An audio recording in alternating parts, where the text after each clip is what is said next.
ഒരു സിനിമയെ സംബന്ധിച്ചിടത്തോളം എത്ര കാലം ഷൂട്ട് ചെയ്തു, എന്തൊക്കെ കഷ്ടപ്പെട്ടു എന്നുള്ളതൊക്കെ പിന്നാമ്പുറത്തെ കഥകൾ മാത്രമാണ്.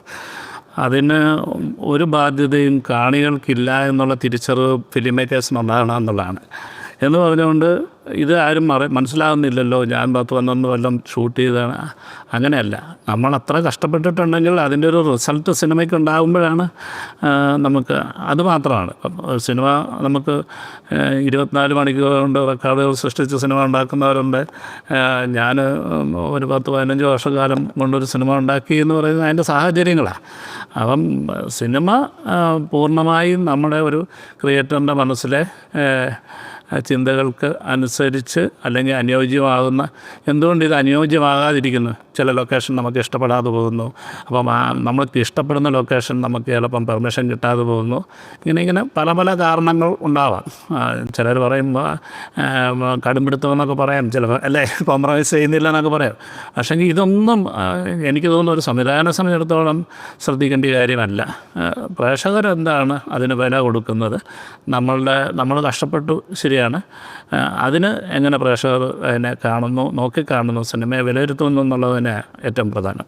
അനുയോജ്യമായ സൂര്യോദയത്തിന് വേണ്ടി കാത്തിരിക്കുക, മണൽക്കാറ്റ് അല്ലെങ്കിൽ ഒരു യഥാർത്ഥ പാമ്പ് വരുന്നതിന് വേണ്ടി കാത്തിരിക്കുക. അപ്പം ഈ ടെക്നീഷ്യൻസിൻ്റെ ഒരു ക്ഷമയുണ്ട്, അല്ലെങ്കിൽ താരങ്ങളുടെ ഒരു ക്ഷമയുണ്ട്. താങ്കൾ പലതവണ പറഞ്ഞിട്ടുണ്ട്. പക്ഷേ എങ്കിൽ പോലും ആ സിനിമയുടെ ടോട്ടാലിറ്റിയെ അതെങ്ങനെയാണ് ആഡ് ഓൺ ചെയ്യുന്നത്? സൂര്യോദയമൊക്കെ നമുക്ക് സൂര്യോദയം ഇല്ലാതെ ഒരു ഭൂമിയിൽ ഒരു ദിവസം ഉണ്ടാവില്ല.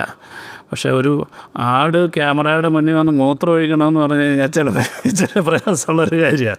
അല്ലെന്നുണ്ടെങ്കിൽ ഈ ചില സമയത്ത് ആട് ഇങ്ങോട്ട് നോക്കണം അല്ലെങ്കിൽ എന്ന് പറയുന്ന ഇടത്താണ് ഈ നമ്മുടെ എല്ലാ അഭ്യാസവും തെറ്റിപ്പോകുന്നത്.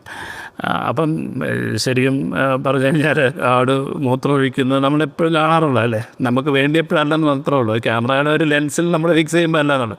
അപ്പം ഇത് എങ്ങനെ എഴുതി വെക്കുമ്പോൾ ഭയങ്കര രസകരമായ കാര്യമാണല്ലോ, അല്ലേ? നമ്മളൊക്കെ എഴുത്തുകാരെന്നുള്ള രീതിയിൽ നോക്കുമ്പോൾ എഴുതുമ്പം നമ്മളൊരു അന്തവും കുന്തവും ഇല്ലാതെ നമ്മൾ എഴുതും. പക്ഷേ ഇതെങ്ങനെ വിഷ്വലൈസ് ചെയ്യും എന്നുള്ള പ്രയാസമാണ്. അപ്പം ഞാൻ ടീമുമായിട്ട് ഡിസ്കസ് ചെയ്യുമ്പോൾ ഇതിനെ ഒരിക്കലും നമുക്ക് ആ ഫ്രെയിമിൽ നമുക്കിതിനെ കിട്ടുക എന്ന് പറയുന്ന ഒരു സാധ്യമായ കാര്യമില്ല. അപ്പോൾ ആർട്ട് ഡയറക്ടർ പറഞ്ഞു ഇങ്ങനെ ട്യൂബൊക്കെ ഇട്ടിട്ട് ഇങ്ങനെ അതിൻ്റെ ഒരു ബാക്ക് ഷോട്ടൊക്കെ വെച്ചിട്ട് ഇങ്ങനെ പമ്പ് ചെയ്ത് ഇങ്ങനെയാണ്. അത് സംഭവം ശരിയായിരിക്കാം, നമുക്ക് മൂത്രം പോകുന്ന പോലെയൊക്കെ തോന്നുമായിരിക്കാം. പക്ഷേ വേറൊരു ഈ അനാട്ടമിയിൽ വേറൊരു വ്യത്യാസം ഉള്ളതെന്ന് പറഞ്ഞാൽ ആട് മൂത്രം ഒഴിക്കുമ്പോൾ അതിൻ്റെ കാലിച്ചിരി ഒന്ന് പെടഞ്ഞിട്ട് കുനിഞ്ഞിട്ട് അങ്ങനെ അതിൻ്റെ ബോഡി ഷേപ്പ് മാറ്റി വെച്ചിട്ടാണ് ഇത് ചെയ്യുന്നത്. അപ്പോൾ ഇത് നമുക്ക് വ്യക്തമാണല്ലോ. അപ്പോൾ അങ്ങനെ അതും പറ്റില്ല എന്നുള്ള അറിയുന്നിടത്താണ്. അപ്പം ഇതിൻ്റെ അകത്ത് ഇടയ്ക്ക് ചില മാജിക്കുകൾ സംഭവിക്കുന്നതാണ്. നമുക്ക് അതിനുവേണ്ടിയുള്ള കാത്തിരിപ്പുണ്ടല്ലോ.